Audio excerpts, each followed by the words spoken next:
So, what we want to talk about today is what prevents generational wealth. It helps to define generational wealth in the first place.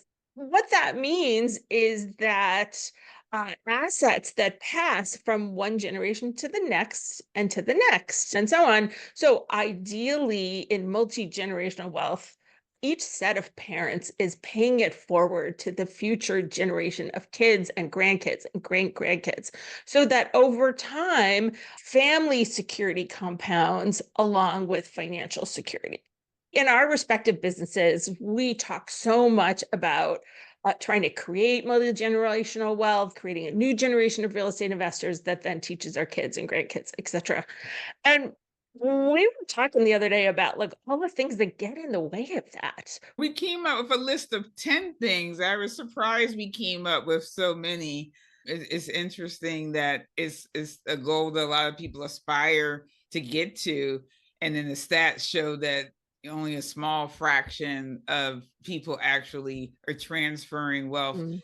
one generation, let alone to three generations. So we came up with this list of 10 in no particular order, right? So what's number 10? So the 10th one we came up with was focusing on helping kids finish instead of helping Mm-mm. kids earlier from the start on that pathway to wealth. I think you're so right about this. What I see in my financial planning practice helping real estate investing families, right? A lot of parents come and say, "Oh, I'd like to leave a big estate for my kids. I'd like to pass down a lot to my children." What I often coach them to do is think about helping kids when they're younger, right? If you have the financial capacity to do so, when your child starts earning in high school, for example, help them put a little money in their Roth IRA, or when they have their first job in their 20s, help them so that they can max out their 401k plan or put some money in their Roth IRA. Maybe loan them some money or gift them some money for the down payment on their first home. If you help them when they're early, it actually costs less, but it helps them create this financial stability that then they can pass down to their own kids when they have them. Right. The only thing else I add is part of the building of that wealth through real estate is starting early. So the Yes. earlier you get into home ownership, the longer path timeline you have to actually start building equity. So that investment in, like you said, gifts toward a down payment is how the mortgage people would look at it, really could go a long way to them building wealth. Yeah. For those families that have the capacity to do so, like even something as like a $10,000 help, for example, might get your child into the first home that much sooner. Maybe it's even a house hack. They'll be a homeowner and a rental Exactly. property owner at the same time. Exactly. So number 9 is kids don't want to participate in the family real estate business, or they rebel against ways of investing like their parents invest, right? This looks like somebody that says, "Oh, I'm just not interested in real estate," or maybe they think that landlords aren't the kind of people they want to be, or they have a bad idea in their head about what it means to be a real estate owner, or they think, "Oh, my parents are so old-fashioned. I'm gonna do, crypto or small cap stocks or something." What have you seen? I've seen potential second generation real estate investors. Maybe the parents dole out helping them with the real estate investments like chores. Because I always remember my Mhm. dad would have me help doing like bookkeeping. And it was just data entry. And I was like, oh, that's boring. I never really connected the dots of the bigger picture or what he was doing, which Mhm. means I wasn't as interested early on. The parents, sometimes you have to maybe tease out the interest a little bit, but if the kids just think of it as chores and work, they Mhm. may figure out like, hey, let me find my own way to invest that seems easier. Yeah. And I guess today there's so much more media around real estate investing. There's whole cable channels devoted to fix and flip type things, renovation shows, and there's bigger pockets and things like that. So it's become a little bit more cool. So hopefully my kids won't, will think it's more cool. That kind of goes into potentially number 8. So families that value spending and over investing, and by that, the appearance of wealth. So people value spending money to look like they're wealthy, not necessarily doing the things to create wealth and invest. So the posing by the Lambo, the posing outside the big house, not realizing the person who really owns those things could be in like ripped jeans and t-shirt every day. And Mhm, so they don't spend their money on their outward appearance. So mhm, to me, that's where I find a lot of people struggle with wanting to flaunt to their family members and friends about trips and clothes versus actually just chiseling away and building up a portfolio quietly and not necessarily getting like the social media cred or a dopamine hit yeah. instantly of look, I have these properties because it's unglamorous in social media, like building your first couple properties for most people. Yeah, I think that's a really good point. That we are a consumer focused society. And I know as somebody that's a first generation real estate investor, like it didn't even occur to me that my money could be used for something other than supporting my current lifestyle until I was in my 30s. A gift we can give our kids that I'm trying to give my kids is right when somebody is fancy and flashy, they might have a high income, but they probably don't have a high net worth. They're not saving and investing a big chunk of their money. They're using it to enjoy life now. When we talk about wealth, just a definition, we're really talking about net worth. We're not talking about Yes. high income. And sometimes Mhm, that gets confused because you really can't transfer your six-figure job to your kids, mhm. right? But you Yeah, can transfer assets to your yeah. kid. Wow, that's a really good point. So the next one then is to start preparing late for college and retirement. So one of the gifts we can give the next generation is to start as early as possible preparing for the big expensive things in life by saving small amounts of money, by getting into our home and building wealth through home equity, etc. If we don't start early, if we start late, some of that money in our highest earning years might go towards just making up ground on paying for college or for retiring comfortably. There might not be enough left over to pass on to the next generation. So I hear a lot of people, especially with real estate investing, think that they're going to wait till they're closer to retirement in terms of their time. They're thinking more, I'm busy with my kids' activities. Mhm, So I'm going to wait a little later in life to start real estate investing when I have time. But again, like you said, with the highest earning years and the time to really build up that nest egg. And mhm, I really say, like, it's a mistake if you're a high earner now, don't wait till you're ready to retire your job to retire into this real estate investing career, which you mhm. you just really can't take off in the same way. Yeah. Yeah. So the next one that we came up with is we see families who don't create succession plan for their real estate or another business that they have. They don't plan early for how they're going to teach and train the current generation to take over the real estate business. Obviously, we need that in terms of a contingency plan in case something happens to us and we can't handle the business ourselves, but also just getting people involved as early as possible. I love that your dad had you do bookkeeping, even though I'm sure you would have preferred to do something a little more fun. Yeah. And I what I see in as a property manager is that people plan for the first few years of owning the Mm, property, but not after that. They plan for everything being the same, their same job, their same location, their same amount of time. mm, And inevitably, let's say if you move, if some condition in your life changes or to take mm, care of a family member or something like that, you just physically can't take care of the property in the same way.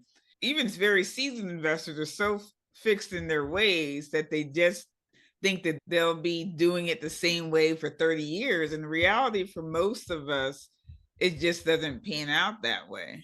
mm. Yeah. Mm. It's number 5. Five, the heirs don't realize the wealth building potential of an inherited property. So by heirs, we're talking about people who that decision that the families make when a loved one's passed away with real estate.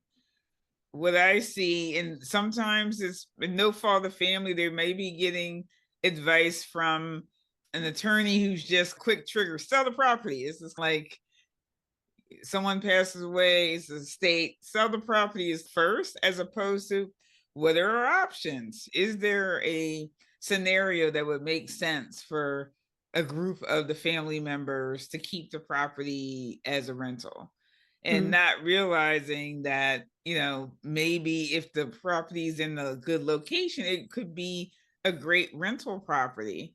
And between making that decision and the length of time it takes to make that decision, because you also have someone passes away 5 years later. What are we doing with the property? During that time, the property has mechanical issues, and then the value actually shrinks. People really don't think about eroding value just by indecision.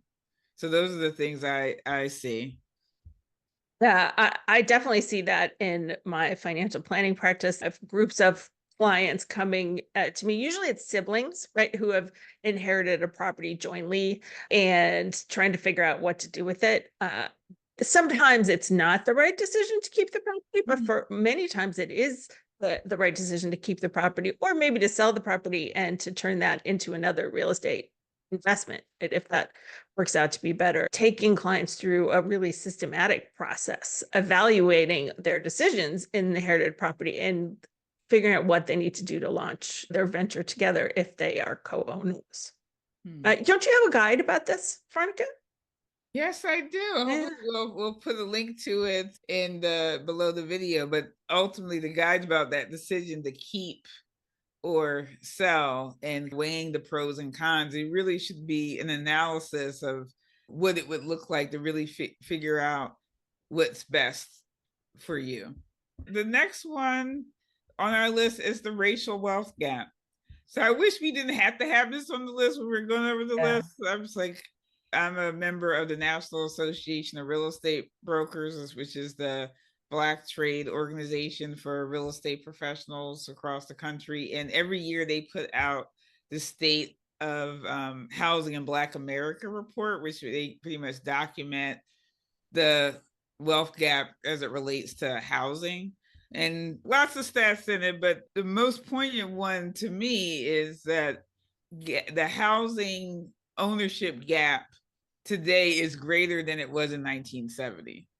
It was roughly 24%, and by gap meaning the percent of Black Americans who own homes versus the percent of, they have it, non-Hispanic white Americans own homes was 24% in 1970, is 29 and change percent in 2023. If housing is the largest component of wealth for most Americans, by definition this racial wealth gap has African Americans starting a few feet behind, but just in the race, just on GP. Yeah, and we know through research that home ownership is foundational to creating other kinds of wealth, right? That the stability, the savings component of building equity over time, that those families that have been privileged enough to start many generations back in the home ownership game have been able to transfer some of that forward to future generations.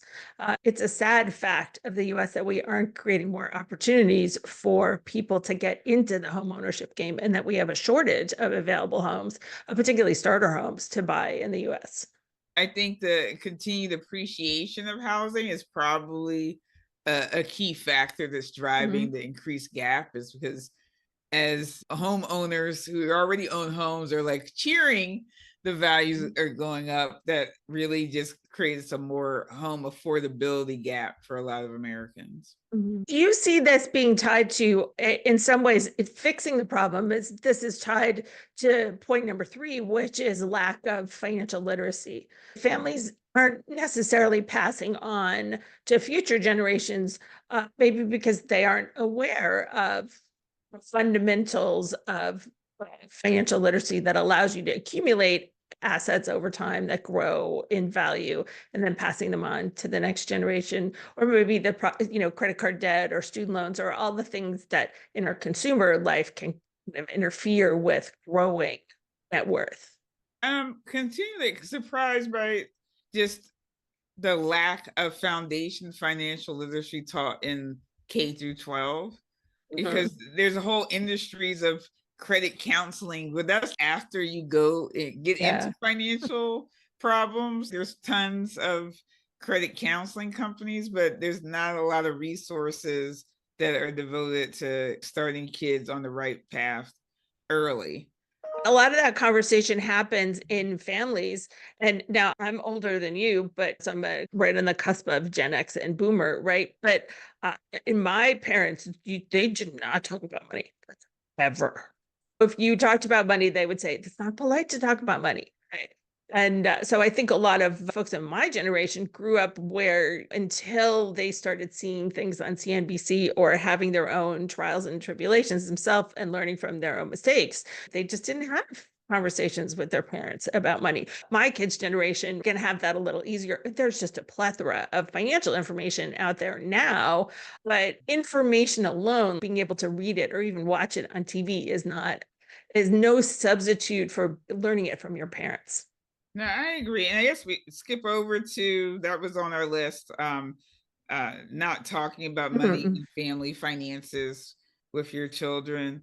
Keeping money a taboo topic kind of Mhm. prevents parents from being able to talk about the life lessons of you have I grew up, I had a little allowance from cleaning for doing chores, and Yeah, me too. I spent that money on certain things, and I understood the value of the dollar in that way and spending. What I see now is a lot of these things overlap, but I'm also surprised, or back to the spending, the value in consumerism, the parents spending. I guess there's no value judgment, I guess you should say this, but spending an enormous amount on proms, not even just the dress, but the experience, the pre and The post. limo, the Yeah, of non-working people, right? And if some of that prom kind of money could be in some sort of fund for either education so they can or their first house or something like that, just Mhm. imagine where their kids would go. That whole conversation of why we may not want to overspend on your prom because we want you to have the money when you're in college to do certain things or when you graduate from Mhm. college. If you imagine, that would be a nice conversation of why we can't spend on the TV like prom outing. Or what was there's some TV show like my 16th birthday.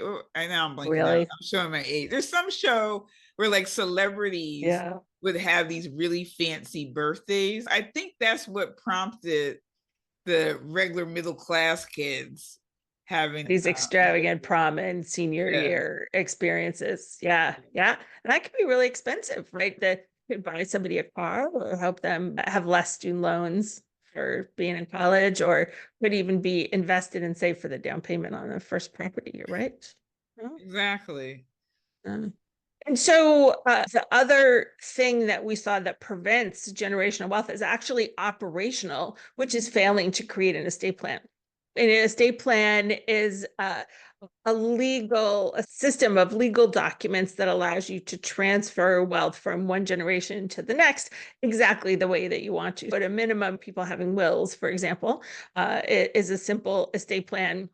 But if a real estate investing family has a rental property business, they also need to think about what happens if I'm incapacitated and I can't take care of my doors myself, or even who's going to make the financial decisions. And then once that property gets passed to the next generation, right? You can't just let the property go unmanaged after somebody has died, right? Somebody needs to step in and take care of that business right away. It's an uncomfortable subject for a lot of families to think about. Okay, who takes care of this business that I've worked so hard to create? Who is going to take care of it when something happens to me? The other thing related to the succession plan or the valuing to the heir, sometimes there's complexity around the title of the property Hmm.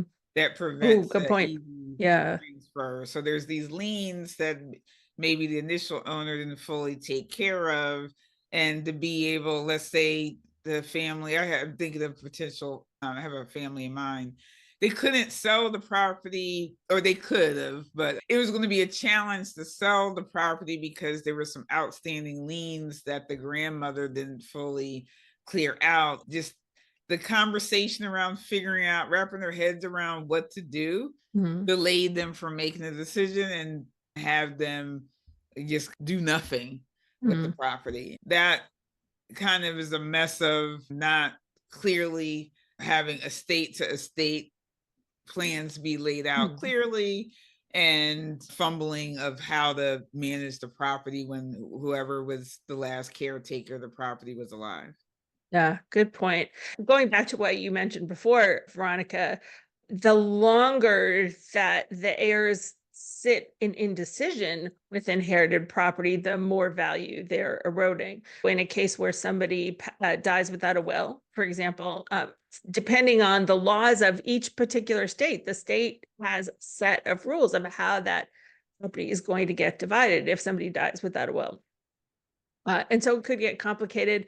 People that might not necessarily be in communication with each other or might not agree about what the outcome should be can make that a lot more complex. Do your kids or your heirs favor and decide for them in advance what you want to happen?